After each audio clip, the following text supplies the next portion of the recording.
সম্মানিত দর্শক, আসসালামু আলাইকুম। আশা করি সবাই ভালো আছেন।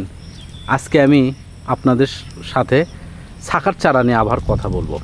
এটা হচ্ছে দ্বিতীয় পর্যায়ে শাকার চারা। এর আগে আমি আপনাদেরকে বলছি শুধু গোড়ার যে সব শাকার চারা ছিল সেই সব শাকার চারা নিয়ে, কিন্তু আজকে আমি আপনাদেরকে দেখাবো দ্বিতীয় পর্যায়ের শাকার চারাটা কেমন হয় এবং এগুলো কিভাবে বের হয়, শাকার চারা কখন বের হয় এবং বের হওয়ার আগে কোন খাবার দিতে হয়, এগুলো আর কি নিয়ে একটু আলোচনা করব।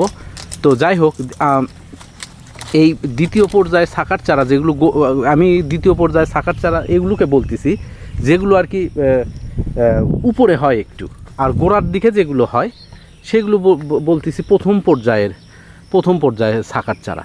তো আমার এই 2 মাসের মধ্যে, এটা কিন্তু 2 মাসের মধ্যে এই যে শাকার চারাগুলো দেখতেছেন, এটা 2 মাসের মধ্যে আমিও এখনও সেইভাবে কিন্তু খাবার কিন্তু এখনও দেইনি। হালকা করে একটু খাবার দিছি, তো আগেই খাবার দিছিলাম। তো গাছকে আবার প্রচুর পরিমাণে এখন খাবার দিতে হবে। তো যাই হোক, আমি খেজুরের অপেক্ষায় আছি। এই গাছটাতে আমার অনেক খেজুর আসছে, আপনারা জানেন। তো এই দ্বিতীয় পর্যায়ের শাকার চারা নিয়ে আপনাদের সাথে আজকে কথা বলবো। তো আমার অলরেডি আপনারা দেখতেছেন দর্শক, আমার এই শাকার চারাটা এটা মাটির সাথে আছে। এটা এখন আমি কাটিনি, তবে এবার খেজুর হওয়ার পরে এটা ইনশাল্লাহ কলম করব। এটাতেও শাকার চারা বের হয়েছে, এটার গোড়া দিয়েও শাকার চারা বের হয়েছে, আর এটাতে এবার ফুল আসছিল। তো আমি আশা করতেছি আগামী বছর হয়তো বা হবে না, তারপরের বছর ইনশাল্লাহ এটাতে ফল আসবে। তো দ্বিতীয় পর্যায়ে শাকার চারা আর এই চারাগুলোর মধ্যে কিন্তু কোনো পার্থক্য নাই দর্শক। আপনাদেরকে বলতেছি যে অনেকে মনে করতেছেন যে এটা উপরে বা হলে ভালো হবে বা এটা কোনো কিছু না। দেখেন এই পাশে শাকার চারাগুলা কিন্তু আরও সুন্দর আসছে, দেখা যাচ্ছে। এখানে একটা বড় গাছ অলরেডি হয়ে উঠছে, আপনারা দেখতেছেন। এখানে একটা বড় গাছ অলরেডি হয়েছে, এটা কয়েক মাসের মধ্যে বড় হয়েছে। তো এই শাকার চারাগুলা একটু কালেক্টের সময় একটু সমস্যা হয়। সেটা কি, যেগুলো মাটির সাথে আছে দর্শক, আপনারা জানেন, সেগুলোতে অলরেডি শিকড় অনেক হয় এবং মাটির সাথে থাকার ফলে আমরা খুব ইজিতে এগুলো কালেক্ট করতে পারি। আর যেগুলো উপরে হয়, আমার এই গাছে অনেক উপরে আসছে, দেখেন অনেক চারা আসছে। আমি এখনও গুনতে পারতেছি না, তবে আমার বিশ্বাস 7-8টা তো হবেই। তো গাছটাতে প্রচুর পরিমাণে খেতে দিতে হবে, কারণ এর আগে আমি দিছিলাম, আর একটু ফল যখন আসছিল তখন একটু দিছি। এই শাকার চারা আসার সময় কিন্তু এই বর্ষার 2 মাস এই সময় বের হবে। এর আগেই খাবার দিতে হবে, এই জন্য বেশি করে জৈব সার দিতে হবে। আর এরপরে যখন আপনি দ্বিতীয়বার যখন খাবার দিবেন, মানে যখন আর কি খেজুরগুলো কালেক্ট করার পর, খেজুর যদি না থাকে কোনো সমস্যা নাই, কিন্তু খেজুর কালেক্ট করার পর যখন আপনি গাছকে খেতে দিবেন তখন কিন্তু বেশি খাবার দিতে হবে।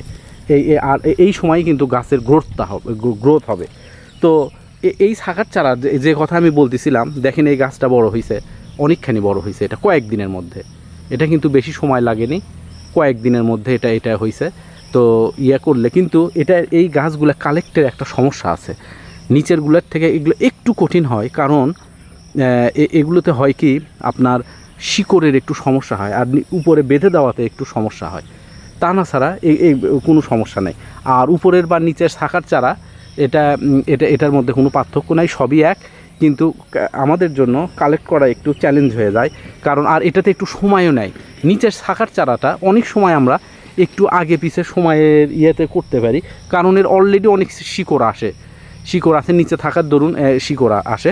আর উপরেরটার একটু সমস্যা হয়, শিকড় বের হতে একটু সময় নেবে, কারণ এটা গাছের মাঝখান থেকে বের হয়, আর ওটা বের হয় গাছের শিকড়ের থেকেই বের হয়। তো এই শাকার চারাগুলো বেশি পাওয়ার জন্য আপনাদেরকে গাছে অনেক জৈব সার দিতে হবে, কেঁচো সার দিতে হবে। গাছে কখন শাকার চারা বের হবে, এই বর্ষার সময় কখন বের হবে, যখন আপনার গাছে অনেক খাবার থাকবে, তখন এই শাকার চারা বের হবে। যদি আপনার গাছটা যদি দুর্বল হয় তাহলে শাকার চারা বের হবে না। এই জন্য আপনার দুর্বল গাছে শাকার চারার আশা করে লাভ নাই।